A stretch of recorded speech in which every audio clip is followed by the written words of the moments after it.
चलो लिसन ਆਪਾਂ ਸਾਰਿਆਂ ਨੇ ਧਿਆਨ ਨਾਲ ਕੱਲ ਆਪਾਂ ਨੇ ਕੀਤਾ ਸੀ ਲੀਗਲ ਪ੍ਰੋਟੈਕਸ਼ਨ ਟੂ ਕੰਜ਼ਿਊਮਰਸ। ਠੀਕ ਹੈ, ਲੀਗਲ ਪ੍ਰੋਟੈਕਸ਼ਨ ਟੂ ਕੰਜ਼ਿਊਮਰਸ। ਇਹਦੇ ਵਿੱਚ ਮੈंने ਤੁਹਾਨੂੰ ਕੀ ਕਿਹਾ ਸੀ ਕਿ ਡਿਫਰੈਂਟ ਐਕਟਸ ਮੈਂਸ਼ਨਡ ਹੈ। ਆਪਾਂ ਨੇ ਕੱਲ ਜਸਟ ਇਹਨਾਂ ਦੇ ਨਾਮ ਰੀਡ ਕੀਤੇ ਸੀ। ਅੱਜ ਆਪਾਂ ਇਹ ਪੜਾਂਗੇ ਵੀ ਇਹਨਾਂ ਐਕਟਸ ਦੇ ਵਿੱਚ ਹੈ ਕੀ ਕੁਛ। ਠੀਕ ਹੈ, ਸਾਰੇ ਦੇ ਸਾਰੇ ਜਿਹੜੇ ਐਕਟਸ ਨੇ ਇਹਨਾਂ ਦੇ ਈਅਰਸ ਨੂੰ ਯਾਦ ਕਰ ਲਿਓ। ਕਈ ਵਾਰ ਬਾਈ ਚਾਂਸ MCQ ਟਾਈਪ ਜਿਹੜੇ ਕੁਐਸਚਨਸ ਹੁੰਦੇ ਆ ਫੁੱਲ ਫਲੈਸ਼ਡ ਪੇਪਰ ਦੇ ਵਿੱਚ ਵੀ, वैसे तो उन्होंने अपन यही कहा है, वैसे तो उन्होंने अपन ये गल कही है भी जो भी अपना किदा है फोन जो चलो सुनो सारे लीगल प्रोटेक्शन टू कंज्यूमर्स। ਇਹਦੇ ਵਿੱਚ ਦੇਖੋ ਕੱਲ ਜਿਹੜੇ ਆਪਾਂ ਨੇ ਡਿਸਕਸ਼ਨ ਕੀਤੀ ਸੀ ਉਹ ਇਹ ਕੀਤਾ ਸੀ ਕਿ ਕਿਹੜੇ-ਕਿਹੜੇ ਆਪਣੇ ਕੋਲ ਐਕਟਸ ਨੇ। Today we are going to discuss about the various provisions under the different acts। ਆਪਾਂ ਨੂੰ ਜ਼ਿਆਦਾ ਕਰਨ ਦੀ ਲੋੜ ਨਹੀਂ, ਪਰ ਜਿਹੜੇ ਇਹ ਸਾਲ ਨੇ ਇਹ ਆਪਾਂ ਨੂੰ ਲਰਨ ਕਰ ਲੈਣੇ ਜ਼ਰੂਰੀ ਹੁੰਦੇ ਆ। ਰੀਜ਼ਨ ਉਹਦਾ ਇਹ ਹੁੰਦਾ ਹੈ ਵੀ ਕਈ ਵਾਰ ਪੇਪਰ ਦੇ ਵਿੱਚ MCQ ਟਾਈਪ ਕੁਐਸਚਨ ਹੁੰਦੇ ਆ, ਤਾਂ MCQ ਟਾਈਪ ਜ਼ਰੂਰੀ ਹੈ। ਇਸ ਵਾਰੀ ਵੀ ਆਉਣਗੇ 5-7 ਤਾਂ ਆਉਣਗੇ। ਜੇ 40 ਨੰਬਰ ਦਾ ਪੇਪਰ ਹੈ ਤਾਂ 5 to 7 ਜਾਂ 5 ਜਾਂ 10 ਕੁਐਸਚਨ ਦਾ ਘੱਟੋ ਘੱਟ ਫਿਰ ਵੀ MCQ ਹੋ ਸਕਦਾ ਹੈ ਕਿ ਪੇਪਰ ਸਟਾਈਲ ਦੇ ਵਿੱਚ ਹੋਣ। ਤਾਂ ਉਹਨਾਂ ਵਿੱਚ ਪੋਸੀਬਲ ਹੈ ਕਿ ਆਪਾਂ ਨੂੰ ਕੋਈ ਨਾ ਕੋਈ ਈਅਰ ਪੁੱਛਿਆ ਜਾਵੇ। ਠੀਕ ਹੈ, ਤਾਂ ਆਪਾਂ ਜਿਹੜੇ ਈਅਰਸ ਨੇ ਉਹਨਾਂ ਦੀ ਕੋਸ਼ਿਸ਼ ਕਰਨੀ ਹੈ ਕਿ ਯਾਦ ਹੋ ਜਾਣ। ਬਾਈ ਚਾਂਸ ਨਹੀਂ ਵੀ ਯਾਦ ਹੁੰਦੇ ਤਾਂ ਬੋਝ ਨਹੀਂ ਮੰਨਣਾ, ਕਿਉਂਕਿ ਬਹੁਤ ਰੇਅਰ ਚਾਂਸ ਹੈ ਕਿ ਇਹ ਈਅਰ ਪੁੱਛੇ ਜਾਣ। ਠੀਕ ਹੈ, ਤਾਂ ਸਭ ਤੋਂ ਪਹਿਲਾਂ ਆਪਣੇ ਕੋਲ ਹੈ ਕੰਜ਼ਿਊਮਰ ਪ੍ਰੋਟੈਕਸ਼ਨ ਐਕਟ 2019। ਇਹ ਆਪਾਂ ਬਿਲਕੁਲ ਲਾਸਟ ਤੇ ਕਰਾਂਗੇ। ਕਿਉਂਕਿ ਇਹ ਜਿਹੜਾ ਸਾਲ ਹੈ, ਜਿਹੜਾ ਇਹ ਕੰਜ਼ਿਊਮਰ ਪ੍ਰੋਟੈਕਸ਼ਨ ਐਕਟ ਹੈ, ਇਹੀ ਤਾਂ ਆਪਣਾ ਚੈਪਟਰ ਹੈ। ਇਹ ਤਾਂ ਆਪਾਂ ਪੜ੍ਹਨਾ ਹੀ ਪੜ੍ਹਨਾ ਹੈ। ਇਹਦੀ ਡਿਸਕਸ਼ਨ ਆਪਾਂ ਬਿਲਕੁਲ ਲਾਸਟ ਤੇ ਕਰਾਂਗੇ। ਪਹਿਲਾਂ ਜਿਹੜੇ ਬਾਕੀ ਐਕਟਸ ਨੇ ਆਪਾਂ ਪਹਿਲਾਂ ਉਹਨਾਂ ਦੀ ਡਿਸਕਸ਼ਨ ਕਰਦੇ ਹਾਂ। ਸਭ ਤੋਂ ਪਹਿਲਾ ਐਕਟ ਹੈਗਾ ਕੰਟਰੈਕਟ ਐਕਟ 1872। ਇਹ ਜਿਹੜਾ ਐਕਟ ਹੈ ਇਹ ਸਾਨੂੰ ਕੀ ਕਹਿੰਦਾ ਹੈ, ਜਿਵੇਂ ਸਪੋਜ਼ ਕਰੋ Arvind wants to purchase something, Arvind wants to purchase bike from me. ਮੇਰੀ ਬਾਈਕਸ ਦੀ ਸ਼ਾਪ ਹੈ, ਇਹਨੇ ਮੇਰੇ ਤੋਂ ਬਾਈਕ ਪਰਚੇਜ਼ ਕਰਨ ਬਾਰੇ ਮੇਰੇ ਨਾਲ ਕੰਟਰੈਕਟ ਕੀਤਾ ਕਿ ਮੈਂ ਤੁਹਾਨੂੰ 90,000 ਜਾਂ ਜਿੰਨੇ ਦਾ ਵੀ ਬਾਈਕ ਹੈਗੀ ਹੈ, ਇਸ ਨੇ ਮੈਨੂੰ ਕੀ ਹੈ ਮੈਂ ਤੈਨੂੰ 90,000 ਦਊਂਗਾ ਔਰ ਮੈਂ ਇਸ ਨਾਲ ਕੰਟਰੈਕਟ ਕੀਤਾ ਕਿ ਮੈਂ ਤੈਨੂੰ ਬਾਈਕ ਦਊਂਗਾ। ਠੀਕ ਹੈ, ਇਹਦੇ ਨਾਲ ਕੰਟਰੈਕਟ ਕਰ ਲਿਆ। ਲੇਟਰ ਔਨ ਅਗਰ ਮੈਂ ਕੋਈ ਕੰਟਰੈਕਟ ਕੈਂਸਲ ਕਰਦਾ ਹੈ ਤਾਂ ਇਹ ਮੇਰੇ ਅਗੇਂਸਟ ਕੇਸ ਕਰ ਸਕਦਾ ਹੈ ਵੀ ਇਹਨਾਂ ਨੇ ਮੇਰਾ ਜਿਹੜਾ ਕੰਟਰੈਕਟ ਸੀ ਉਸ ਨੂੰ ਕੈਂਸਲ ਕਰਤਾ, ਇਹਦੇ ਨਾਲ ਮੇਰਾ ਨੁਕਸਾਨ ਹੋ ਗਿਆ। ਠੀਕ ਹੈ, ਇਹਦਾ ਮੈਂ ਇੱਕ ਜਸਟ ਐਗਜ਼ਾਮਪਲ ਦਿੱਤੀ ਹੈ। This type of agreement is called the contract. ਇੱਕ ਹੁੰਦਾ ਹੈ ਕਾਗਜ਼ ਤੇ ਲਿਖਣਾ, ਇੱਕ ਹੁੰਦਾ ਹੈ ਕਾਗਜ਼ ਤੇ ਲਿਖ ਕੇ, ਕਾਗਜ਼ ਤੇ ਲਿਖਣਾ ਹੋ ਗਿਆ, ਇੱਕ ਤਾਂ ਸਿੰਪਲ ਕਾਗਜ਼ ਹੋ ਗਿਆ। ਠੀਕ ਹੈ, ਦੂਸਰਾ ਹੁੰਦਾ ਹੈ ਇੱਕ ਲੀਗਲ ਕਾਗਜ਼ ਦੇ ਉੱਤੇ ਲਿਖਣਾ। ਜਦੋਂ ਆਪਾਂ ਕਿਸੇ ਚੀਜ਼ ਨੂੰ ਲੀਗਲ ਪੇਪਰ ਦੇ ਉੱਤੇ ਲਿਖ ਕੇ ਸਾਈਨ ਕਰ ਦਿੰਦੇ ਆ ਤਾਂ ਇਟ ਮੀਨਸ ਕੀ ਹੈ, ਇੱਕ ਐਗਰੀਮੈਂਟ ਜਿਹੜਾ ਹੈ ਉਹ ਕੰਟਰੈਕਟ ਬਣ ਗਿਆ। ਠੀਕ ਹੈ, ਜਦੋਂ ਕੋਈ ਐਗਰੀਮੈਂਟ ਕੰਟਰੈਕਟ ਬਣ ਜਾਂਦਾ ਹੈ ਤਾਂ ਅਗਰ ਉਸ ਦਾ ਕੋਈ ਵੀ ਵਾਇਓਲੇਸ਼ਨ ਕਰਦਾ ਹੈ ਤਾਂ ਉਸ ਬੰਦੇ ਨੂੰ ਕੀ ਹੈ ਉਹ ਸਾਹਮਣਾ ਕਰਨਾ ਪੈਂਦਾ ਡੈਮੇਜਿਸ ਦਾ। ਠੀਕ ਹੈ, ਇਹ ਸਾਰੀਆਂ ਜਿਹੜੀਆਂ ਪ੍ਰੋਵੀਜ਼ਨਸ ਨੇ ਆਪਣੇ ਕੰਟਰੈਕਟ ਐਕਟ 1872 ਚ ਲਿਖੀਆਂ ਹੋਈਆਂ। No need to do, simple ਪੜ੍ਹ ਲਓ ਕਿ ਕੰਟਰੈਕਟ ਐਕਟ 1872 ਅਗਰ ਕੋਈ ਬੰਦਾ ਕੰਟਰੈਕਟ ਜਿਹੜਾ ਕੀਤਾ ਕਿਸੇ ਬੰਦੇ ਨਾਲ ਅਗਰ ਉਸ ਨੂੰ ਵਾਇਲੇਟ ਕਰਦਾ ਤਾਂ ਉਸ ਕੇਸ ਦੇ ਵਿੱਚ ਉਸ ਨੂੰ ਪੈਨਲਟੀਜ਼ ਪੇ ਕਰਨੀਆਂ ਪੈਂਦੀਆਂ। ਠੀਕ ਹੈ, ਉਸ ਤੋਂ ਬਾਅਦ ਨੈਕਸਟ ਆਪਣੇ ਕੋਲ ਹੈ sale of goods act. Sale of goods act 1930 ਦੇ ਵਿੱਚ ਆਇਆ ਸੀ, ਜੋ ਕਿ ਇਹ ਦੱਸਦਾ ਹੈ ਵੀ ਅਗਰ ਅਸੀਂ ਇੱਕ ਪਰਸਨ ਨੇ ਕਿਸੇ ਦੂਸਰੇ ਪਰਸਨ ਨੂੰ, ਇੱਕ ਬੰਦੇ ਨੇ ਕਿਸੇ ਦੂਸਰੇ ਬੰਦੇ ਨੂੰ ਕੋਈ ਵੀ ਸਮਾਨ ਵੇਚਣਾ ਹੈ, ਸੇਲ ਕਰਨਾ ਹੈ, ਤਾਂ ਉਹਦੇ ਨਾਲ ਰਿਲੇਟਡ ਕੀ ਪ੍ਰੋਵੀਜ਼ਨਸ ਹੋਣਗੀਆਂ। ਠੀਕ ਹੈ, ਯਾਨੀ ਕਿ sale of goods act shows sale of goods act represents the sale of the goods from buyer to the seller।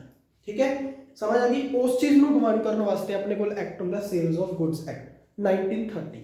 ਆਉਣ ਵਾਲੇ ਸਾਲਾਂ ਦੇ ਵਿੱਚ BCom ਦੇ ਵਿੱਚ ਜਦੋਂ ਤੁਸੀਂ +2 ਕਵਰ ਕਰ ਲਈ, BCom ਦੇ ਪਹਿਲੇ ਹੀ ਸਾਲ ਦੇ ਵਿੱਚ ਤੁਸੀਂ ਇਹ ਦੋਨੋਂ ਐਕਟ ਪੜ੍ਹ ਲਓਗੇ, sales of goods act and Indian contract act. ਅਗਰ ਤੁਹਾਡੇ 'ਚ ਕੋਈ ਵੀ BCom ਕਰੂਗਾ ਤਾਂ ਠੀਕ ਹੈ, ਜਿਹਨੇ ਵੀ BCom ਕਰਨੀ ਹੈ ਉਹਦਾ ਪਹਿਲਾ ਹੀ ਸਾਲ ਇੰਡੀਅਨ ਕੰਟਰੈਕਟ ਐਕਟ ਔਰ ਸੇਲ ਆਫ ਗੁੱਡਸ ਐਕਟ ਜਿਹੜਾ ਹੈ ਇਹ ਤੁਸੀਂ ਫਸਟ ਈਅਰ ਦੇ ਵਿੱਚ ਹੀ ਬਿਜ਼ਨਸ ਲਾਅ ਦੇ ਵਿੱਚ ਪੜ੍ਹ ਲੈਣਾ ਹੈ। ਠੀਕ ਹੈ, ਨੈਕਸਟ ਹੈਗਾ ਅਸੈਂਸ਼ੀਅਲ ਕਮੋਡਿਟੀਜ਼ ਐਕਟ 1955।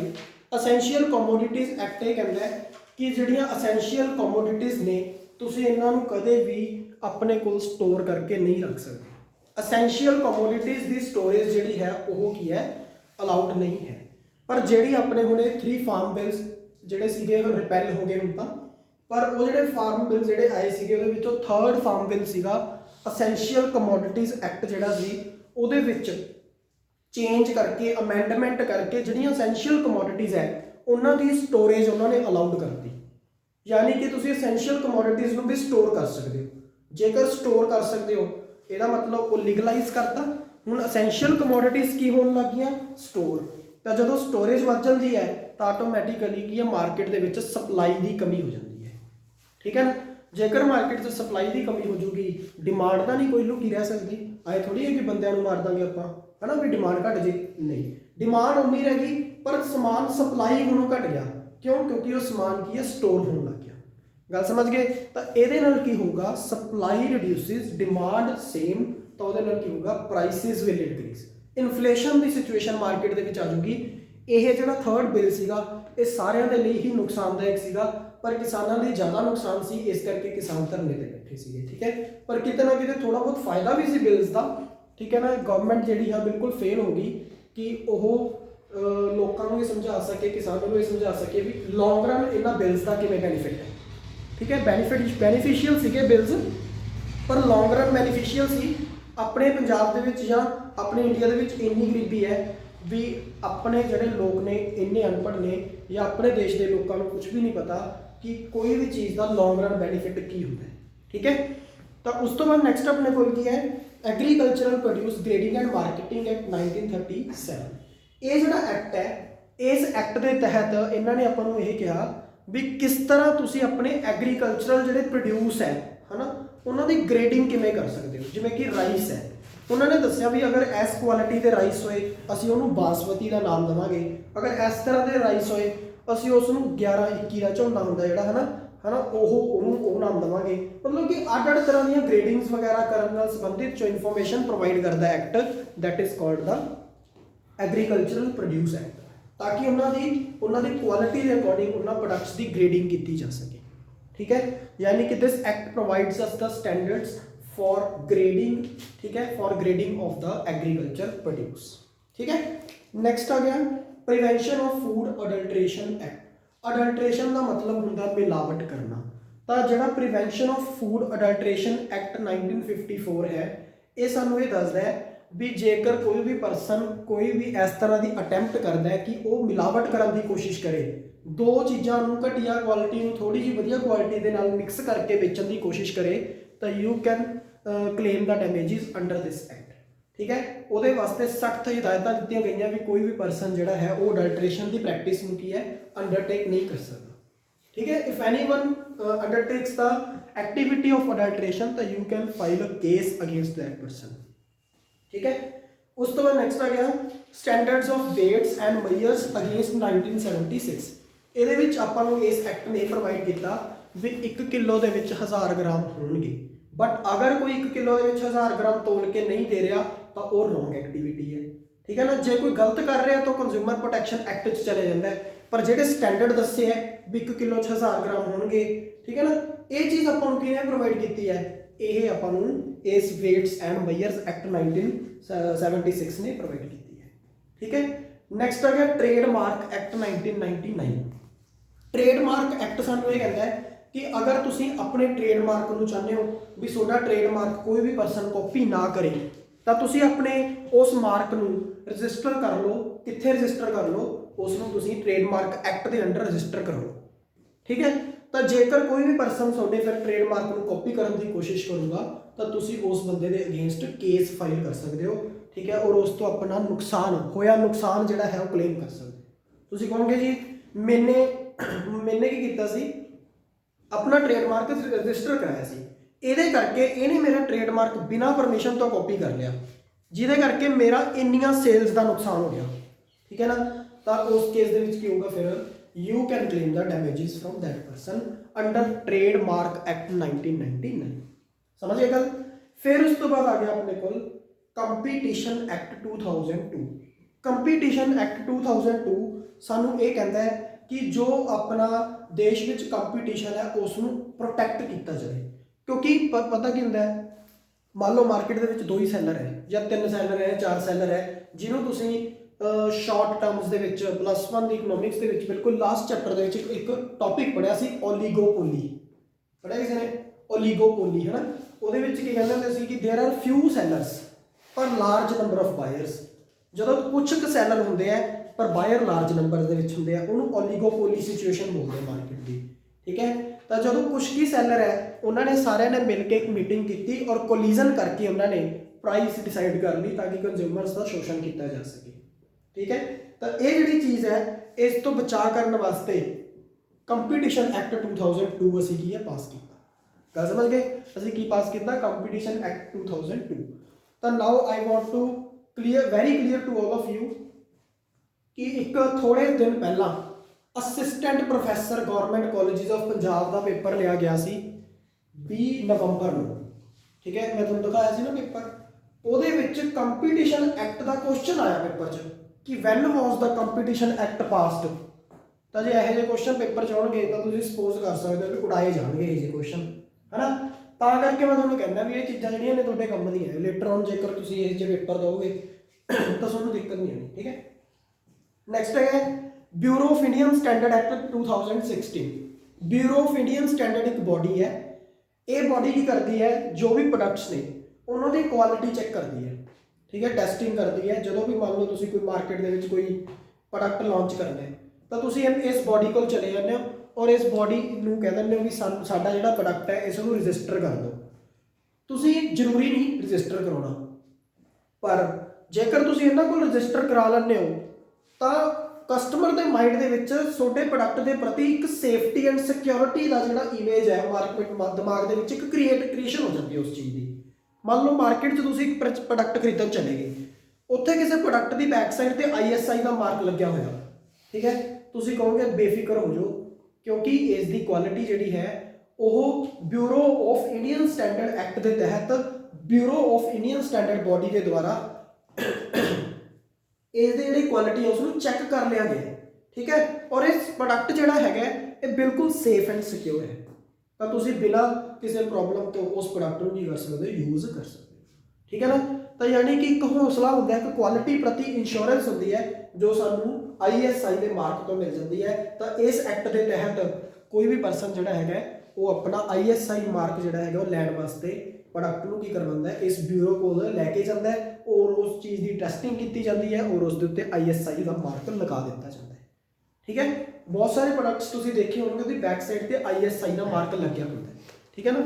ਉਹ ਆਈ ਥਿੰਕ ਸੋ ਇਸ ਤਰ੍ਹਾਂ ਜਿਹਾ ਹੁੰਦਾ ਉਹ, ਇਸ ਤਰ੍ਹਾਂ ਜਿਹਾ ਹੁੰਦਾ ਉਹ ISI ਦਾ ਮਾਰਕ, ਮਤਲਬ ਕਿ ਇਹਦਾ ਮੈਂ ਫੋਲੋ ਕਰਤਾ ਐਵੇਂ ਜਿਹਾ ਹੁੰਦਾ ਉਹ, ਠੀਕ ਹੈ ਨਾ। ISI ਦਾ ਮਾਰਕ ਹੁੰਦਾ ਆਪਣੀ ਬੁੱਕਸ ਵਗੈਰਾ ਤੇ ਤਾਂ ਨਹੀਂ ਹੁੰਦਾ। ਪ੍ਰੋਡਕਟ ਜਿਹੜੇ ਆਪਣੇ ਇਲੈਕਟ੍ਰੋਨਿਕਲ ਗੁੱਡਸ ਹੁੰਦੀਆਂ, ਇਲੈਕਟ੍ਰੋਨਿਕ ਗੁੱਡਸ, ਉਹਨਾਂ ਦੀ ਬੈਕ ਸਾਈਡ ਤੇ ਲੱਗੇ, ਠੀਕ ਹੈ। ਚੈੱਕ ਕਰਿਓ ਇਹ ਕਿਸੇ ਟਾਈਮ ਜਦੋਂ ਮਾਰਕੀਟ 'ਚ ਪ੍ਰੋਡਕਟ ਖਰੀਦਣ ਗਏ ਨਾ ISI ਮਾਰਕ ਵਗੈਰਾ ਜ਼ਰੂਰ ਇਸ ਤਰ੍ਹਾਂ ਦਾ ਮਾਰਕ ਤੁਸੀਂ ਚੈੱਕ ਕਰਨਾ। ਅੱਜ ਤੋਂ ਬਾਅਦ ਇਹ ਚੀਜ਼ ਪ੍ਰੈਕਟੀਕਲੀ ਫੋਲੋ ਕਰਨੀ ਹੈ। ਜਦੋਂ ਵੀ ਮਾਰਕੀਟ 'ਚ ਕੋਈ ਚੀਜ਼ ਖਰੀਦਣ ਗਏ, ਠੀਕ ਹੈ, ਤਾਂ ਤੁਸੀਂ ਪਹਿਲਾਂ ਸਭ ਤੋਂ ਪਹਿਲਾਂ ਇੱਕ ਇਹ ਚੀਜ਼ ਚੈੱਕ ਕਰਨੀ ਹੈ ਕਿ MRP ਤੋਂ ਜ਼ਿਆਦਾ ਰੇਟ ਤਾਂ ਨਹੀਂ ਸਾਡੇ ਤੋਂ ਚਾਰਜ ਕੀਤਾ ਜਾ ਰਿਹਾ, ਠੀਕ ਹੈ। ਜੇਕਰ ਕੋਈ ਬਿਜ਼ਨਸਮੈਨ MRP ਤੋਂ ਜ਼ਿਆਦਾ ਰੇਟ ਚਾਰਜ ਕਰ ਰਿਹਾ ਹੈ ਉਹਦੀ ਧੌਣ ਫੜ ਲਓ ਉਹਦੀ, ਠੀਕ ਹੈ। ਵੀ ਹਾਊ ਯੂ ਕੈਨ ਅਟੈਂਪਟ ਦਿਸ, ਤੁਸੀਂ ਇਹ ਕਿਵੇਂ ਕਰ ਸਕਦੇ ਹੋ ਕਿ MRP ਤੋਂ ਜ਼ਿਆਦਾ ਰੇਟ ਚਾਰਜ ਕੀਤਾ ਹੈ, ਠੀਕ ਹੈ। ਔਰ ਸੈਕਿੰਡ ਚੀਜ਼ ਬਿੱਲ ਦੀ ਡਿਮਾਂਡ ਹਮੇਸ਼ਾ ਕਰਨੀ ਹੈ, ਠੀਕ ਹੈ, ਕਿ ਸਾਨੂੰ ਪੱਕਾ ਬਿੱਲ ਦਿਓ। GST ਤੋਂ ਡਰਿਆ ਨਾ ਕਰੋ ਯਾਰ, GST ਤੋਂ ਨਾ ਬਹੁਤ ਲੋਕ ਡਰਦੇ ਆ। ਕਿਉਂ ਡਰਦੇ ਆ? ਉਹ ਕਹਿ ਦੇਣਗੇ ਯਾਰ ਅਸੀਂ ਕਿਉਂ ਪੇ ਕਰੀਏ GST 18%। ਅਗਰ ਤੁਸੀਂ GST ਪੇ ਕਰ ਦਿਓ ਤਾਂ ਕੱਲ ਨੂੰ ਤੁਹਾਨੂੰ ਪੱਕਾ ਬਿੱਲ ਮਿਲੂਗਾ, ਤੁਹਾਨੂੰ ਮੁੱਕਰ ਨਹੀਂ ਸਕਦਾ ਦੂਜਾ ਬੰਦਾ, ਠੀਕ ਹੈ ਨਾ, ਵੀ ਤੁਸੀਂ ਇਹ ਚੀਜ਼ ਸਾਡੇ ਤੋਂ ਨਹੀਂ ਖਰੀਦੀ। ਜੇਕਰ ਤੁਹਾਡੇ ਕੋਲ ਪੱਕਾ ਬਿੱਲ ਨਹੀਂ, ਉਹ ਕੱਲ ਨੂੰ ਇਹ ਵੀ ਕਹਿ ਸਕਦਾ ਹੈ ਵੀ ਤੁਸੀਂ ਤਾਂ ਸਾਡੇ ਤੋਂ ਪ੍ਰੋਡਕਟ ਖਰੀਦਿਆ ਨਹੀਂ, ਠੀਕ ਹੈ ਨਾ। ਇਸ ਕਰਕੇ ਹਮੇਸ਼ਾ ਕਿਸੇ ਚੀਜ਼ ਦਾ ਜਿਹੜਾ ਹੈ ਉਹ ਬਿੱਲ ਹਮੇਸ਼ਾ ਹੀ ਲੈਣਾ ਚਾਹੀਦਾ ਹੈ, ਠੀਕ ਹੈ ਨਾ। ਉਸ ਤੋਂ ਬਾਅਦ ਨੈਕਸਟ ਆਪਣੇ ਕੋਲ ਜਿਹੜਾ ਆਪਣਾ ਐਕਟ ਹੈ, ਜੋ ਆਪਣਾ ਚੈਪਟਰ ਹੈ ਉਹ ਸਟਾਰਟ ਇੱਥੋਂ ਹੁੰਦਾ ਹੈ, ਠੀਕ ਹੈ। ਪਹਿਲਾਂ ਆਪਾਂ ਜਸਟ ਮੀਨਿੰਗ ਪੜ੍ਹ ਰਹੇ ਸੀ ਕਿ ਕੰਜ਼ਿਊਮਰ ਪ੍ਰੋਟੈਕਸ਼ਨ ਕੀ ਚੀਜ਼ ਹੈ, why we should consumer protection should be insured, ਕਿਉਂ ਇੰਸ਼ੋਰ ਕਰਨੀ ਚਾਹੀਦੀ ਹੈ from customer point of view, from business point of view. ਆਪਾਂ ਉਹਨਾਂ ਦੀ ਕੰਜ਼ਿਊਮਰ ਦੀ ਪ੍ਰੋਟੈਕਸ਼ਨ ਕਿਵੇਂ ਇੰਸ਼ੋਰ ਕੀਤੀ ਜਾ ਸਕਦੀ ਹੈ ਉਹਦੇ ਬਾਰੇ ਸਟੱਡੀ ਕੀਤੀ। ਫਿਰ ਉਸ ਤੋਂ ਬਾਅਦ ਆਪਾਂ ਨੇ ਡਿਫਰੈਂਟ ਐਕਟਸ ਬਾਰੇ ਸਟੱਡੀ ਕੀਤੀ ਕਿ what are the various acts, ਜੇਕਰ ਉਹਨਾਂ ਐਕਟਸ ਦੀ ਵਾਇਲੇਸ਼ਨ ਕੀਤੀ ਜਾਊਗੀ ਤਾਂ ਉਹਦੇ ਅਗੇਂਸਟ ਐਕਸ਼ਨ ਅਸੀਂ ਕੰਜ਼ਿਊਮਰ ਪ੍ਰੋਟੈਕਸ਼ਨ ਐਕਟ ਦੇ ਵਿੱਚ ਲਵਾਂਗੇ। ਜੇ ਕਿਸੇ ਨੇ ਘੱਟ ਤੋਲਿਆ, ਜੇ ਕਿਸੇ ਨੇ ਕੋਈ ਅਡਲਟ੍ਰੇਸ਼ਨ ਕੀਤੀ ਤਾਂ ਅਸੀਂ ਕੰਪਲੇਂਟ ਕਿੱਥੇ ਕਰਾਂਗੇ? ਕੰਜ਼ਿਊਮਰ ਕੋਰਟ ਦੇ ਵਿੱਚ ਕਰਾਂਗੇ, ਠੀਕ ਹੈ। ਪਰ ਆਪਣੇ ਪੰਜਾਬ ਦੇ ਵਿੱਚ ਜਿਹੜੀ ਕੰਜ਼ਿਊਮਰ ਕੋਰਟ ਹੈ ਉਹ ਚੰਡੀਗੜ੍ਹ 19 ਸੈਕਟਰ ਦੇ ਵਿੱਚ ਬਣੀਆਂ ਹੋਈਆਂ, ਦੋਨੋਂ ਡਿਸਟ੍ਰਿਕਟ ਵੀ ਤੇ ਸਟੇਟ ਵੀ, ਠੀਕ ਹੈ ਨਾ। ਸਟੇਟ ਕੰਜ਼ਿਊਮਰ ਜਿਹੜੀ ਹੈਗੀ ਹੈ, ਸਟੇਟ ਕੰਜ਼ਿਊਮਰ ਕਾਰਪੋਰੇਸ਼ਨ ਜਿਹੜੀ ਹੈ ਉਹ ਵੀ ਉੱਥੇ ਬਣੀ ਹੋਈ ਹੈ 19 ਸੈਕਟਰ ਦੇ ਵਿੱਚ। ਜੇਕਰ ਕਿਸੇ ਦੀ ਕੋਈ ਕੰਪਲੇਂਟ ਹੈ, ਚੰਡੀਗੜ੍ਹ 19 ਸੈਕਟਰ ਦੇ ਵਿੱਚ ਜਾ ਕੇ ਕੰਪਲੇਂਟ ਦਰਜ ਕਰ ਸਕਦਾ ਹੈ, ਠੀਕ ਹੈ। ਉਸ ਤੋਂ ਬਾਅਦ ਨੈਕਸਟ ਆਪਣੇ ਕੋਲ ਹੈਗਾ ਕੰਜ਼ਿਊਮਰ ਪ੍ਰੋਟੈਕਸ਼ਨ ਐਕਟ। ਸਾਰਾ ਪੈਰਾ ਪੜ੍ਹੂੰਗਾ ਮੈਂ, ਧਿਆਨ ਨਾਲ ਪੜ੍ਹਨਾ ਹੈ ਕਿਉਂਕਿ ਇਹ 'ਚ ਡੇਟਸ ਨੇ, ਉਹ ਡੇਟਸ ਨੂੰ ਆਪਾਂ ਹਾਈਲਾਈਟ ਕਰਨਾ ਹੈ। ਗੱਲ ਸਮਝ ਗਏ। ਸਭ ਤੋਂ ਪਹਿਲਾਂ central government of India initially passed the consumer protection act on 24th of December 1986। ਸਭ ਤੋਂ ਪਹਿਲਾਂ ਤਾਂ ਤੁਹਾਨੂੰ ਇਹ ਪਤਾ ਹੋਣਾ ਚਾਹੀਦਾ ਵੀ ਐਕਟ ਬਣਦੇ ਕਿਵੇਂ ਹੈ। ਦੇਖੋ ਮਾਰਕੀਟ 'ਚ ਕੋਈ ਪ੍ਰੋਬਲਮ ਅਰਾਈਜ਼ ਹੋ ਗਈ, ਠੀਕ ਹੈ, ਬਹੁਤ ਜ਼ਿਆਦਾ ਰੌਲਾ ਪੈ ਰਿਹਾ ਹੈ, ਤਾਂ ਉਸ ਦੀ ਨਾ ਇੱਕ ਐਕਸਪਰਟ ਕਮੇਟੀ ਬਣਾਈ ਜਾਂਦੀ ਹੈ।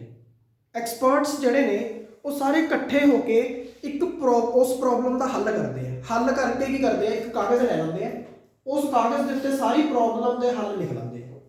ਫਿਰ ਉਹ ਜਿਹੜੇ ਹੱਲ ਹੁੰਦੇ ਆ ਉਹਨਾਂ ਨੂੰ ਪਾਰਲੀਮੈਂਟ ਦੇ ਸੈਸ਼ਨ ਦੇ ਵਿੱਚ ਰਿਪਰੈਜ਼ੈਂਟ ਕੀਤਾ ਜਾਂਦਾ ਹੈ, ਜਿਹਨੂੰ ਅਸੀਂ ਡਰਾਫਟ ਬਿੱਲ ਬੋਲਦੇ ਹਾਂ। ਬਿੱਲ ਨਹੀਂ ਸੀਗੇ, ਬਿੱਲ ਹੈ ਨਾ, ਜਿਵੇਂ ਕਹਿੰਦਾ ਨੇ ਫਾਰਮ ਬਿੱਲ।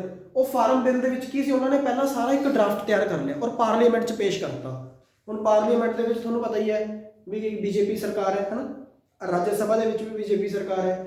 ਉਹਨਾਂ ਨੇ ਕੀ ਕੀਤਾ, ਜਦੋਂ ਫਾਰਮ ਬਿੱਲ ਉੱਥੇ ਰੱਖਿਆ ਤਾਂ ਉਸ ਦੀ ਇੱਕ ਕਾਪੀ ਸਾਰੇ ਦੇ ਸਾਰੇ ਮਿਨਿਸਟਰਸ ਨੂੰ ਸਰਕੂਲੇਟ ਕਰਤੀ। ਜਦੋਂ ਸਾਰੇ ਦੇ ਸਾਰੇ ਮਿਨਿਸਟਰਸ ਨੂੰ ਸਰਕੂਲੇਟ ਕੀਤੀ, ਮਿਨਿਸਟਰਸ ਉਹਨੂੰ ਬੈਠ ਕੇ ਪੜ੍ਹਦੇ ਆ, ਪੜ੍ਹ ਕੇ ਉਸ ਤੋਂ ਬਾਅਦ ਉਸ ਨੂੰ ਕੀ ਕਰ ਦਿੰਦੇ ਆ, ਸਾਈਨ ਕਰ ਦਿੰਦੇ ਆ ਵੀ ਜੇ ਮਤਲਬ ਕਿ ਉਹਨਾਂ ਨੂੰ ਲੱਗਿਆ ਵੀ ਠੀਕ ਹੈ, ਸਾਰਾ ਕੁਝ ਸਹੀ ਲਿਖਿਆ ਹੈ, ਇਹਦੇ ਨਾਲ ਸਾਡਾ ਪ੍ਰੋਬਲਮ ਦਾ ਹੱਲ ਹੋ ਜਾਊਗਾ, ਤਾਂ ਉਸ ਕਾਗਜ਼ ਦੇ ਉੱਤੇ ਕੀ ਕਰ ਦਿੰਦੇ, ਉਹ ਸਾਈਨ ਕਰ ਦਿੰਦੇ ਆ। ਜਦੋਂ ਉਹਨਾਂ ਨੇ ਸਾਈਨ ਕਰਤੇ ਫਿਰ ਉਸ ਤੋਂ ਬਾਅਦ ਉਹ ਬਿੱਲ ਰਾਜ ਸਭਾ ਦੇ ਵਿੱਚ ਜਾਂਦਾ ਹੈ। ਲੋਕ ਸਭਾ ਦੇ ਵਿੱਚ ਸਾਈਨ ਹੋ ਗਏ, ਪਾਰਲੀਮੈਂਟ ਦੇ ਵਿੱਚ, ਫਿਰ ਰਾਜ ਸਭਾ ਦੇ ਵਿੱਚ ਜਾਂਦਾ ਹੈ। ਰਾਜ ਸਭਾ ਦੇ ਵਿੱਚ ਵੀ ਮੈਜੋਰਿਟੀ ਆਫ ਪਰਸਨਸ ਨੇ ਉਹਦੇ ਸਾਈਨ ਕਰਤੇ। ਫਿਰ ਉਦੋਂ ਪ੍ਰੈਜ਼ੀਡੈਂਟ ਕੋਲ ਜਾਂਦਾ ਹੈ। ਜਦੋਂ ਪ੍ਰੈਜ਼ੀਡੈਂਟ ਨੇ ਸਾਈਨ ਕਰਤੇ ਤਾਂ ਉਹ ਇੱਕ ਜਿਹੜਾ ਬਿੱਲ ਸੀ, ਡਰਾਫਟ ਬਿੱਲ ਸੀ, ਉਹ ਐਕਟ ਬਣ ਜਾਂਦਾ ਹੈ, ਠੀਕ ਹੈ ਨਾ। ਸਿਮਿਲਰਲੀ ਹੁਣ ਜਿਹੜੇ ਫਾਰਮ ਬਿੱਲ ਸੀਗੇ ਉਹ ਵੀ ਇਸੇ ਤਰ੍ਹਾਂ ਪਹਿਲਾਂ ਡਰਾਫਟ ਬਣਿਆ, ਫਿਰ ਉਸ ਨੂੰ ਪਾਸ ਕੀਤਾ ਗਿਆ, ਲੋਕ ਸਭਾ, ਰਾਜ ਸਭਾ, ਪ੍ਰੈਜ਼ੀਡੈਂਟ ਦੇ ਸਾਈਨ ਹੋਏ ਔਰ ਲੇਟਰ ਉਹਨੂੰ ਜਾ ਕੇ ਐਕਟ ਬਣ ਗਏ, ਠੀਕ ਹੈ।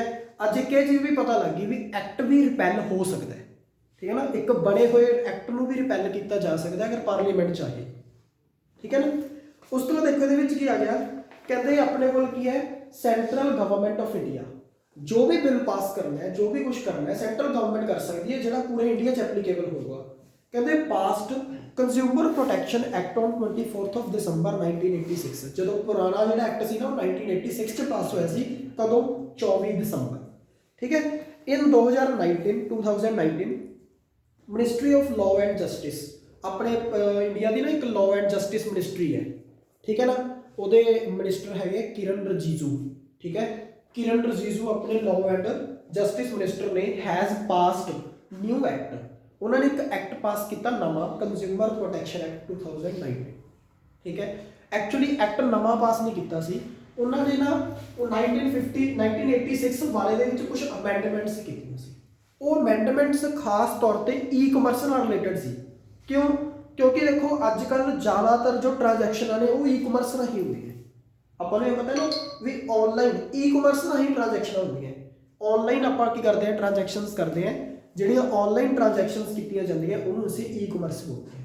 ਤਾਂ ਈ ਕਮਰਸ ਦਾ 1986 ਦੇ ਟਾਈਮ ਤੇ ਕੋਈ ਜ਼ਿਆਦਾ ਲੈਣਾ ਦੇਣਾ ਨਹੀਂ ਸੀ, ਤਾਂ ਉਹਦੀ ਕੋਈ ਵੀ ਪ੍ਰੋਵੀਜ਼ਨ 1986 ਦੇ ਵਿੱਚ ਨਹੀਂ ਸੀ, ਠੀਕ ਹੈ। ਹੁਣ ਜੇ ਕਿਸੇ ਬੰਦੇ ਨੇ ਐਮਾਜ਼ੋਨ ਤੇ ਕੋਈ ਚੀਜ਼ ਖਰੀਦੀ, ਉਹਦੇ ਨਾਲ ਕੋਈ ਧੋਖਾ ਹੋ ਗਿਆ, ਤਾਂ ਉਹ ਕੰਜ਼ਿਊਮਰ ਕੋਰਟ ਨਹੀਂ ਜਾ ਸਕਦਾ ਸੀ। ਤਾਂ ਉਹਨਾਂ ਨੇ ਅਮੈਂਡਮੈਂਟ ਕੀਤੀ ਔਰ 2019 ਦੇ ਵਿੱਚ ਉਹਨਾਂ ਨੇ ਆਨਲਾਈਨ ਟ੍ਰਾਂਜੈਕਸ਼ਨਸ ਨੂੰ ਵੀ ਕੰਜ਼ਿਊਮਰ ਪ੍ਰੋਟੈਕਸ਼ਨ ਐਕਟ ਦੇ ਦਾਇਰੇ ਦੇ ਅੰਦਰ ਲਿਆ। ਗੱਲ ਸਮਝ ਗਏ। ਹੁਣ ਉਹਨਾਂ ਨੇ ਅੱਗੇ ਦੇਖਿਆ, ਆਪਾਂ ਅੱਗੇ ਪੜ੍ਹਦੇ ਹਾਂ, ਵਿਚ ਹੈਜ਼ ਰਿਸੀਵਡ ਏਸੈਂਟ। ਏਸੈਂਟ ਪਤਾ ਕੀ ਹੁੰਦਾ ਹੈ, ਸਹਿਮਤੀ, ਸਾਈਨ ਕਰਨਾ by the president of India. India ਦੇ ਪ੍ਰੈਜ਼ੀਡੈਂਟ ਦੇ ਦੁਆਰਾ ਸਾਈਨ ਜਦੋਂ ਹੋ ਗਏ ਤਾਂ ਉਹ ਬਿੱਲ ਕੀ ਬਣ ਗਿਆ, ਐਕਟ ਬਣ ਗਿਆ। ਕਦੋਂ ਸਾਈਨ ਕੀਤੇ ਇੰਡੀਆ ਦੇ ਪ੍ਰੈਜ਼ੀਡੈਂਟ ਨੇ, 9 ਅਗਸਤ 2019। ਔਰ ਉਸ ਦਿਨ ਤੋਂ ਇਹ ਜਿਹੜਾ ਐਕਟ ਸੀਗਾ ਉਹ ਐਪਲੀਕੇਬਲ ਹੋਣਾ ਚਾਹੀਦਾ ਸੀ, ਠੀਕ ਹੈ ਨਾ। ਉਹ ਐਕਟ ਕੀ ਸੀ, ਐਪਲੀਕੇਬਲ ਹੋਣਾ ਚਾਹੀਦਾ ਸੀ, ਪਰ ਹੋਇਆ ਕੀ, this act extends to whole of India. ਇਹ ਐਕਟ ਜਿਹੜਾ ਸੀਗਾ ਨਾ ਸਾਰੇ ਕਿਤੇ ਐਪਲੀਕੇਬਲ ਹੁੰਦਾ ਹੈ, ਪਰ ਐਕਸੈਪਟ ਜੰਮੂ ਐਂਡ ਕਸ਼ਮੀਰ। ਇਹ ਜੰਮੂ ਐਂਡ ਕਸ਼ਮੀਰ ਦੇ ਉੱਤੇ ਐਪਲੀਕੇਬਲ ਨਹੀਂ ਹੁੰਦਾ ਸੀ, ਪਰ ਜਦੋਂ ਦੀ ਧਾਰਾ 370 ਤੋੜੀ ਗਈ ਹੈ ਉਦੋਂ ਦੇ ਸਾਰੇ ਐਕਟ ਜੰਮੂ ਕਸ਼ਮੀਰ ਤੇ ਵੀ ਐਪਲੀਕੇਬਲ ਹੋਣੇ ਸ਼ੁਰੂ ਹੋ ਗਏ। ठीक है, समझ आ गया। हम सारे के सारे एक्ट जम्मू कश्मीर से एप्लीकेबल होंगे हैं, पहला सारे जम्मू कश्मीर से एप्लीकेबल नहीं होंगे सी। And came into force on 20 July 2020। ये जो एक्ट है ना, ये 20 जुलाई 2020 ਨੂੰ ਇਸ ਦੀ ਜਿਹੜੀ ਇੰਪਲੀਮੈਂਟੇਸ਼ਨ ਸੀ ਉਹ ਸ਼ੁਰੂ ਹੋ ਗਈ ਔਰ ਅੱਜ ਜਿਹੜਾ ਹੈਗਾ ਇਹ ਐਕਟ ਇੰਪਲੀਮੈਂਟ ਹੋ ਚੁੱਕੀ ਹੈ। ਗੱਲ ਸਮਝ ਗਏ। ਫਿਰ ਉਸ ਤੋਂ ਬਾਅਦ it covers all the goods and services. ਇਹ ਸਾਰੀਆਂ ਗੁੱਡਸ ਤੇ ਸੇਵਾਵਾਂ ਨੂੰ ਕਵਰ ਕਰਦਾ ਹੈ। ਕੋਈ ਵੀ ਗੁੱਡਸ ਨਾਲ ਰਿਲੇਟਡ ਧੋਖਾ ਹੋਵੇ, ਕੋਈ ਵੀ ਗੁੱਡਸ, ਚਾਹੇ ਕੋਈ ਸਰਵਿਸ ਪ੍ਰੋਵਾਈਡ ਕਰ ਰਿਹਾ ਉਹਨੇ ਤੁਹਾਨੂੰ ਚੰਗੀ ਤਰ੍ਹਾਂ ਸਰਵਿਸ ਪ੍ਰੋਵਾਈਡ ਨਹੀਂ ਕੀਤੀ, ਜਿਵੇਂ ਕੱਲ ਇੱਕ ਐਗਜ਼ਾਮਪਲ ਦਿੱਤੀ ਗਈ ਸੀ ਕਿ ਉਸ ਬੰਦੇ ਨੇ ਅਪੈਂਡਿਕਸ ਦੀ ਬਜਾਏ ਗਾਲ ਬਲੈਡਰ ਬਾਹਰ ਕੱਢਤਾ ਹੈ ਨਾ ਡਾਕਟਰ ਨੇ, ਤਾਂ ਉਹ ਸਰਵਿਸ ਜਿਹੜੀ ਸੀਗੀ ਉਹ ਇੱਕ ਗਲਤ ਸਰਵਿਸ ਸੀਗੀ ਹੈ ਨਾ। ਤਾਂ ਉਹ ਜਿਹੜੀ ਸਰਵਿਸ ਸੀ ਉਹ ਇੱਕ ਰੋਂਗ ਸਰਵਿਸ ਸੀ, ਤਾਂ ਉਹਦੇ ਅਗੇਂਸਟ ਵੀ ਤੁਸੀਂ ਕੰਜ਼ਿਊਮਰ ਕੋਰਟ ਜਾ ਸਕਦੇ ਹੋ ਵੀ ਡਾਕਟਰ ਦੀ ਇੰਨੀ ਹਿੰਮਤ ਕਿਵੇਂ ਹੋਈ ਸਾਡਾ ਗਾਲ ਬਲੈਡਰ ਬਾਹਰ ਕੱਢਣ ਦੀ, ਠੀਕ ਹੈ ਨਾ। ਇਸ ਤਰੀਕੇ ਦੇ ਨਾਲ ਇਹ ਵੀ ਕੀ ਹੈ, ਕੰਜ਼ਿਊਮਰ ਪ੍ਰੋਟੈਕਸ਼ਨ ਐਕਟ ਦੇ ਤਹਿਤ ਕਵਰ ਹੁੰਦਾ ਹੈ। ਨੈਕਸਟ ਹੈ ਕਹਿੰਦਾ act provides for the formation of consumer disputes redressal agencies at district level, at state level, at national level. ਇਹ ਜਿਹੜਾ ਐਕਟ ਹੈ ਇਹ ਸਾਨੂੰ ਇਹ ਵੀ ਦੱਸਦਾ ਵੀ ਅਗਰ ਕਿਸੇ ਪਰਸਨ ਨਾਲ ਧੋਖਾ ਹੋ ਗਿਆ ਤਾਂ ਹਾਊ ਦੇ ਕੈਨ ਰੀਡਰੈਸ ਮਤਲਬ ਹੁੰਦਾ ਹੈ ਨਿਪਟਾਰਾ ਕਰਨਾ their complaints in court. Court ਦੇ ਵਿੱਚੋਂ ਆਪਣੇ ਨਿਪਟਾਰਾ ਕਿਵੇਂ ਕਰਵਾ ਸਕਦੇ ਆ। 3 ਲੈਵਲ ਬਣੇ ਹੋਏ ਆ, ਡਿਸਟ੍ਰਿਕਟ ਲੈਵਲ, ਸਟੇਟ ਲੈਵਲ ਔਰ ਨੈਸ਼ਨਲ ਲੈਵਲ।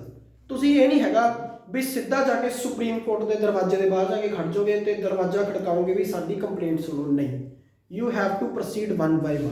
ਪਹਿਲਾਂ ਤੁਸੀਂ ਸਭ ਤੋਂ ਪਹਿਲਾਂ ਕਚਹਿਰੀਆਂ 'ਚ ਜਾਓਗੇ, ਫੂਲ ਉੱਥੇ ਗੱਲ ਨਹੀਂ ਬਣੀ, ਡਿਸਟ੍ਰਿਕਟ ਕੋਰਟ 'ਚ ਗੱਲ ਨਹੀਂ ਬਣੀ, ਬੱਸ ਸਟੈਂਡ ਦੇ ਸਾਹਮਣੇ ਬਣੀ ਹੋਈ ਨਾ ਕਚਹਿਰੀਆਂ ਬਠਿੰਡੇ ਹੈ ਨਾ, ਉੱਥੇ ਜਾਓਗੇ, ਉੱਥੇ ਵੀ ਗੱਲ ਨਹੀਂ ਬਣੀ ਤਾਂ ਹਾਈ ਕੋਰਟ ਜਾਓਗੇ ਚੰਡੀਗੜ੍ਹ, ਹਾਈ ਕੋਰਟ ਤੋਂ ਵੀ ਗੱਲ ਨਹੀਂ ਬਣੀ ਤਾਂ ਆਖਰੀ ਤੁਹਾਡੀ ਉਮੀਦ ਕੀ ਹੈ, ਸੁਪਰੀਮ ਕੋਰਟ। ਅਗਰ ਸੁਪਰੀਮ ਕੋਰਟ ਨੇ ਜਿਹੜਾ ਫੈਸਲਾ ਕਰਤਾ ਉਹ ਸਰਵਉੱਚ ਹੈ, you have to follow that. ਤੁਹਾਨੂੰ ਉਹ ਫੋਲੋ ਕਰਨਾ ਪਊਗਾ। ਅਗਰ ਤੁਸੀਂ ਕੰਟੈਂਪਟ ਕੀਤੀ, ਨਾ ਮੰਨਿਆ, ਤਾਂ ਫਿਰ ਸੁਪਰੀਮ ਕੋਰਟ ਜੁੱਤੀਆਂ ਲੈ ਕੇ ਤੁਹਾਡੇ ਮਗਰ ਹੋਊਗੀ। ਸਮਝੇ ਗੱਲ। ਸੁਪਰੀਮ ਕੋਰਟ ਦਾ ਜੋ ਫੈਸਲਾ ਹੈ ਉਹ ਸਰਵਉੱਚ ਹੈ। ਗੱਲ ਸਮਝ ਗਏ ਨਾ। ਤਾਂ ਇਸ ਕਰਕੇ 3 ਆਪਣੇ ਕੋਲ ਕੀ ਬਣੇ ਹੋਏ ਨੇ, ਡਿਸਟ੍ਰਿਕਟ, ਸਟੇਟ ਔਰ ਨੈਸ਼ਨਲ ਲੈਵਲ ਦੇ ਉੱਤੇ ਏਜੰਸੀਜ਼ ਬਣੀਆਂ ਹੋਈਆਂ ਜਿਨ੍ਹਾਂ ਕੋਲ ਜਾ ਕੇ ਤੁਸੀਂ ਆਪਣੇ ਝਗੜਿਆਂ ਦਾ ਨਿਪਟਾਰਾ ਕਰਵਾ ਸਕਦੇ ਹੋ, ਕੰਜ਼ਿਊਮਰ ਕੰਪਲੇਂਟਸ ਕਰ ਸਕਦੇ ਹੋ, ਠੀਕ ਹੈ। The objective of these agencies is to protect the interest of consumers. ਇਹਨਾਂ ਦਾ ਮਕਸਦ ਕੀ ਹੈ, ਕੰਜ਼ਿਊਮਰਸ ਦੇ ਇੰਟਰਸਟ ਨੂੰ ਪ੍ਰੋਟੈਕਟ ਕਰਨਾ। ਔਰ ਇਹ ਐਕਟ ਨਾ ਕੇਵਲ ਆਪਾਂ ਨੂੰ ਇਹ ਏਜੰਸੀ ਪ੍ਰੋਵਾਈਡ ਕਰਦਾ ਵੀ ਤੁਸੀਂ ਆਪਣੇ ਝਗੜਿਆਂ ਦਾ ਨਿਪਟਾਰਾ ਕਿਵੇਂ ਕਰ ਸਕਦੇ ਹੋ, ਬਲਕਿ ਇਹ ਐਕਟ ਸਾਨੂੰ ਇਹ ਵੀ ਦੱਸਦਾ ਹੈ ਕਿ ਕਿਸ ਤਰ੍ਹਾਂ ਤੁਹਾਡੇ ਕਿਹੜੇ ਰਾਈਟਸ ਨੇ, ਕਿ ਬੀਇੰਗ ਅ ਕੰਜ਼ਿਊਮਰ ਤੁਹਾਡੇ ਕੋਲ ਕੁਝ ਰਾਈਟਸ ਵੀ ਹੁੰਦੇ ਆ, ਉਹ ਕਿਹੜੇ ਰਾਈਟਸ ਨੇ ਔਰ ਤੁਹਾਡੀਆਂ ਕਿਹੜੀਆਂ ਰਿਸਪੌਂਸਿਬਿਲਿਟੀਜ਼ ਨੇ, ਉਹਦੇ ਨਾਲ ਰਿਲੇਟਡ ਜਾਣਕਾਰੀ ਵੀ ਆਪਾਂ ਨੂੰ ਇਹ ਐਕਟ ਪ੍ਰੋਵਾਈਡ ਕਰਦਾ ਹੈ, ਠੀਕ ਹੈ। ਤਾਂ ਹੁਣ ਆਪਾਂ ਇਸ ਐਕਟ ਦੇ ਵਿੱਚ ਇਹੀ ਕੁਝ ਪੜਾਂਗੇ, ਰਿਡਰੈਸਲ ਮਸ਼ੀਨਰੀਜ਼ ਪੜਾਂਗੇ, ਇੱਕ ਆਪਾਂ ਆਪਣੇ ਰਾਈਟਸ ਪੜਾਂਗੇ, ਇੱਕ ਆਪਾਂ ਆਪਣੀਆਂ ਰਿਸਪੌਂਸਿਬਿਲਿਟੀਜ਼ ਪੜਾਂਗੇ। ਇਹੀ ਆਪਾਂ ਜਦੋਂ ਆਪਾਂ ਇਹ 3 ਟੌਪਿਕ ਕਰ ਲਏ ਤਾਂ ਇਟ ਮੀਨਸ ਆਪਣਾ ਇਹ ਚੈਪਟਰ ਕੰਪਲੀਟ ਹੋ ਗਿਆ। ਗੱਲ ਸਮਝ ਗਏ। ਹੁਣ ਆਪਣੇ ਕੋਲ ਜਿਹੜਾ ਨੈਕਸਟ ਟੌਪਿਕ ਆ ਜਾਂਦਾ ਹੈ, salient features of consumer protection act ਔਰ scope of consumer protection act 2019। ਕਿ ਜਿਹੜਾ ਕੰਜ਼ਿਊਮਰ ਪ੍ਰੋਟੈਕਸ਼ਨ ਐਕਟ ਹੈ ਉਹਦੇ ਵਿੱਚ ਕੀ ਚੀਜ਼ਾਂ ਕਵਰ ਅਪ ਹੁੰਦੀਆਂ ਆਪਾਂ ਇਹਦੀ ਸਟੱਡੀ ਕਰਾਂਗੇ, ਠੀਕ ਹੈ। ਸਭ ਤੋਂ ਪਹਿਲਾਂ ਕੀ ਹੈ, ਕਵਰੇਜ ਆਫ ਆਈਟਮਸ। ਕਿਹੜੀਆਂ ਆਈਟਮਸ ਕਵਰ ਹੁੰਦੀਆਂ ਆਪਾਂ ਪਹਿਲਾਂ ਹੀ ਕਰਕੇ ਚੁੱਕੇ ਆ। ਸਾਰੇ ਦੇ ਸਾਰੇ ਪ੍ਰੋਡਕਟਸ, ਸਾਰੀਆਂ ਦੀਆਂ ਸਾਰੀਆਂ ਸੇਵਾਵਾਂ ਇਹਦੇ ਵਿੱਚ ਕਵਰ ਹੁੰਦੀਆਂ, ਠੀਕ ਹੈ। ਅਨਲੈਸ ਔਰ ਅੰਟਿਲ ਐਕਟ ਜਿਹੜੇ ਹੁੰਦੇ ਆ ਨਾ, ਉਹਨਾਂ 'ਚ ਨਾ ਇੱਕ ਵਰਡ ਬੜਾ ਯੂਜ਼ ਹੁੰਦਾ ਹੈ, ਅਨਲੈਸ ਔਰ ਅੰਟਿਲ, ਠੀਕ ਹੈ ਨਾ। ਇਹਦਾ ਮਤਲਬ ਪਤਾ ਕੀ ਹੁੰਦਾ ਹੈ, ਜਿੰਨੀ ਦੇਰ ਤੱਕ ਉਹ ਐਕਟ ਦੇ ਵਿੱਚ ਸਪੈਸੀਫਿਕਲੀ ਇਹ ਨਹੀਂ ਲਿਖਿਆ ਜਾਂਦਾ ਵੀ ਸੈਂਟਰ ਗਵਰਨਮੈਂਟ ਨੇ ਆਪਣੀਆਂ ਗੁੱਡਸ ਨੂੰ ਕਿਹਾ ਵੀ ਇਹ ਗੁੱਡਸ ਦੀ ਅਗਰ ਕੋਈ ਇਹਨਾਂ ਗੁੱਡਸ ਨਾਲ ਰਿਲੇਟਡ ਅਗਰ ਕਿਸੇ ਦਾ ਕੋਈ ਧੋਖਾ ਹੁੰਦਾ ਹੈ ਉਹ ਐਕਟ 'ਚ ਕਵਰ ਨਹੀਂ ਹੁੰਦਾ, ਠੀਕ ਹੈ ਨਾ। ਯਾਨੀ ਕਿ ਜਿਹੜੀ ਚੀਜ਼ ਸਪੈਸੀਫਿਕਲੀ ਮੈਂਸ਼ਨਡ ਹੈ ਵੀ ਇਹ ਇਹਨਾਂ ਦੇ ਉੱਤੇ ਕੰਜ਼ਿਊਮਰ ਪ੍ਰੋਟੈਕਸ਼ਨ ਐਕਟ ਐਪਲੀਕੇਬਲ ਨਹੀਂ ਹੁੰਦਾ, ਠੀਕ ਹੈ, ਉਹਨਾਂ ਨੂੰ ਛੱਡ ਕੇ ਬਾਕੀ ਸਾਰੀਆਂ ਗੁੱਡਸ ਦੇ ਸੇਵਾਵਾਂ ਦੇ ਨਾਲ ਰਿਲੇਟਡ ਅਗਰ ਕੋਈ ਵੀ ਤੁਹਾਡੇ ਨਾਲ ਕੋਈ ਫਰਾਡ ਹੁੰਦਾ ਹੈ ਤਾਂ ਉਹ ਆਪਾਂ ਕਿੱਥੇ ਕਵਰ ਕਰਦੇ ਹਾਂ, ਕੰਜ਼ਿਊਮਰ ਪ੍ਰੋਟੈਕਸ਼ਨ ਐਕਟ ਦੇ ਵਿੱਚ। ਚਾਹੇ ਉਹ ਸਮਾਨ ਆਫਲਾਈਨ ਵੇਚਿਆ ਗਿਆ, ਚਾਹੇ ਉਹ ਸਮਾਨ ਆਨਲਾਈਨ ਵੇਚਿਆ ਗਿਆ।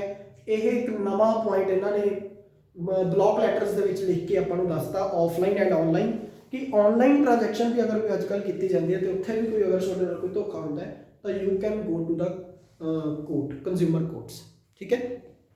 ਗੱਲ ਸਮਝ ਆ ਗਈ। ਉਸ ਤੋਂ ਬਾਅਦ ਆਪਣੇ ਕੋਲ ਹੈ ਕਵਰੇਜ ਆਫ ਸੈਕਟਰ। ਇਹ ਵਾਲਾ ਜਿਹੜਾ ਐਕਟ ਹੈ ਇਹ ਸਾਰੇ ਦੇ ਸਾਰੇ ਏਰੀਆਜ਼ ਦੇ ਕਵਰ ਹੁੰਦਾ ਹੈ, ਠੀਕ ਹੈ।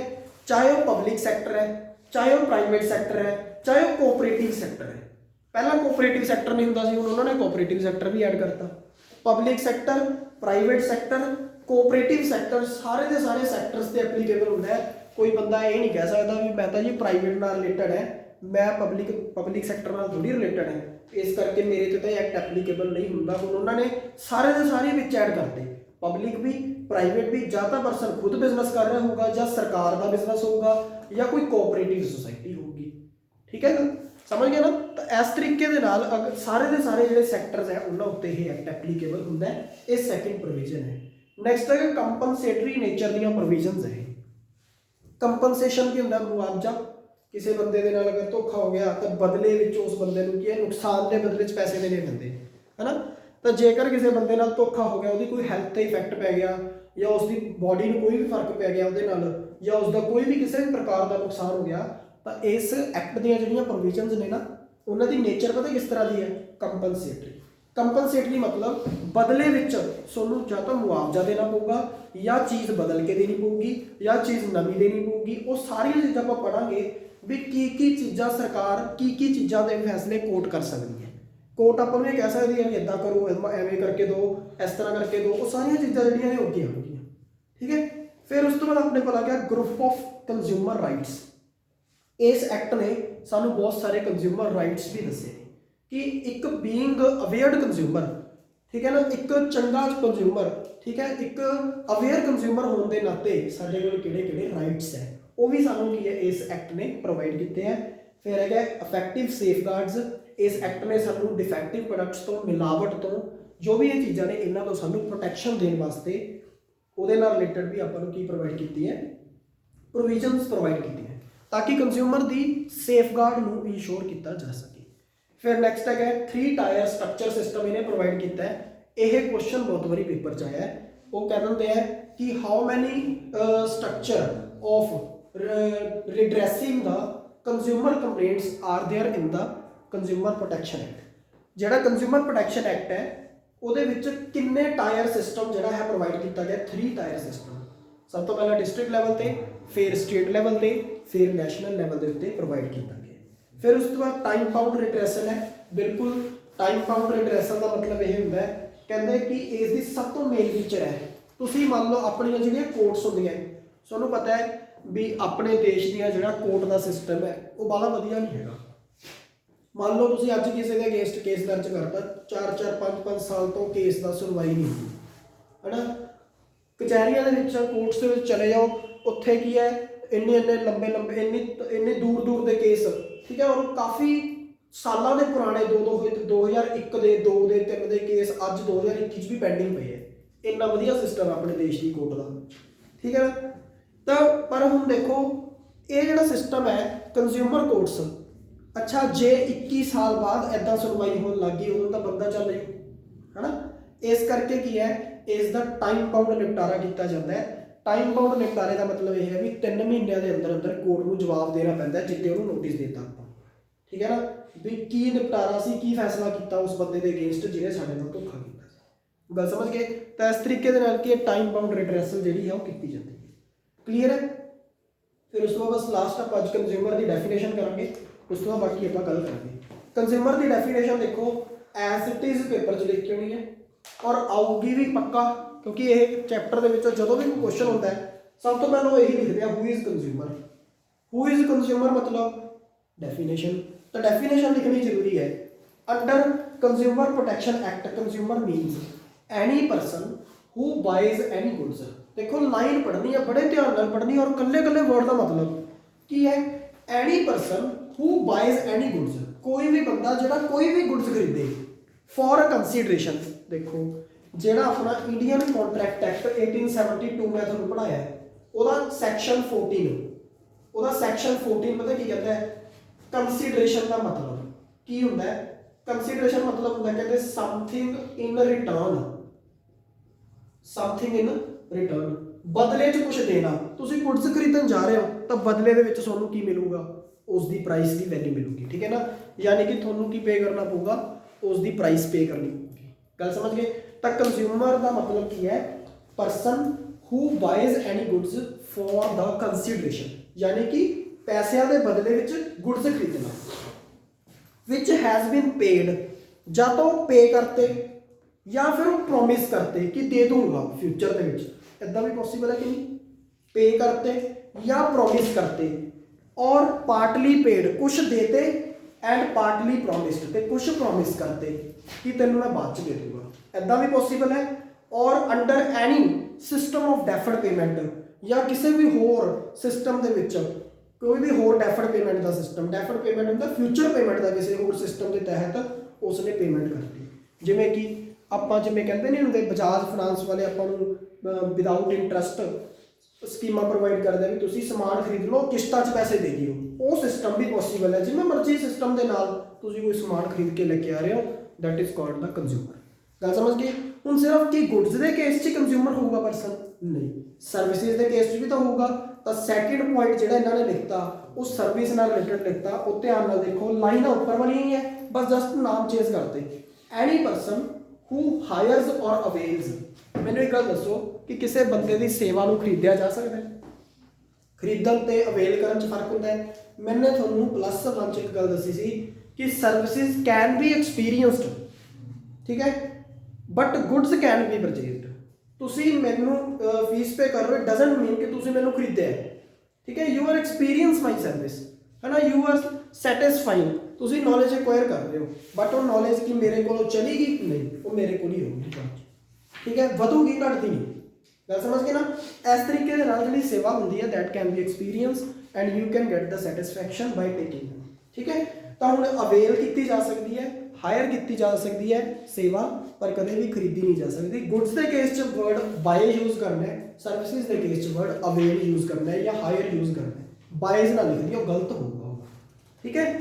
ਅਵੇਲਸ ਆਫ ਐਨੀ ਸਰਵਿਸ, ਕਿਸੇ ਵੀ ਸਰਵਿਸ ਨੂੰ ਅਵੇਲ ਕੀਤਾ for a consideration which has been paid or promised or partly paid or partly promised and under any system of deferred payment। ਗੱਲ ਸਮਝ ਗਏ? ਸੇਮ ਲਾਈਨ ਹੈ, ਬਸ ਫਰਕ ਸਿਰਫ ਕੀ ਹੈ, ਇੱਕ ਤਾਂ ਗੁੱਡਸ ਦੀ ਥਾਂ ਤੇ ਸਰਵਿਸ ਲਿਖਤਾ, ਇੱਕ ਬਾਇਜ਼ ਦੀ ਥਾਂ ਤੇ ਹਾਇਰਸ ਐਂਡ ਅਵੇਲਸ ਲਿਖਤਾ। ਤਾਂ ਡੈਫੀਨੇਸ਼ਨ ਆਫ ਕੰਜ਼ਿਊਮਰ ਕਲੀਅਰ ਹੋ ਗਈ, ਠੀਕ ਹੈ। ਜਿਹੜੀਆਂ ਇਹਨਾਂ ਨੇ ਅੱਗੇ 2 ਲਾਈਨਾਂ ਲਿਖੀਆਂ ਹੋਈਆਂ ਨਾ, it includes any user of ਸੱਚ ਗੁੱਡਸ, ਇਹਨਾਂ ਨੂੰ ਲਿਖਣ ਦੀ ਲੋੜ ਨਹੀਂ, ਪਰ ਜਿੰਨਾ ਮੈਂ ਤੁਹਾਨੂੰ ਦੱਸਿਆ 2 ਲਾਈਨਾਂ ਉੱਪਰ ਵਾਲੀਆਂ 2 ਲਾਈਨਾਂ ਇਹ ਵਾਲੀਆਂ, ਅਗਰ ਤੁਸੀਂ ਇਹ ਲਿਖਤੀਆਂ ਤਾਂ ਮੀਨਸ ਕੰਜ਼ਿਊਮਰ ਦੀ ਡੈਫੀਨੇਸ਼ਨ ਕੀ ਹੈ ਬਿਲਕੁਲ ਕਲੀਅਰ ਹੋ ਗਈ। ਕਲੀਅਰ ਹੈ ਸਾਰਿਆਂ ਨੂੰ? ਬਸ ਸਫੀਸ਼ੀਐਂਟ ਹੈ ਅੱਜ ਲਈ ਇੰਨਾ, ਬਾਕੀ ਆਪਾਂ ਨੈਕਸਟ ਕਲਾਸ 'ਚ ਕਰਾਂਗੇ ਵੇਰੀਅਸ ਗਰਾਊਂਡਸ ਫॉर ਕੰਪਲੇਂਟ, ਠੀਕ ਹੈ ਜੀ।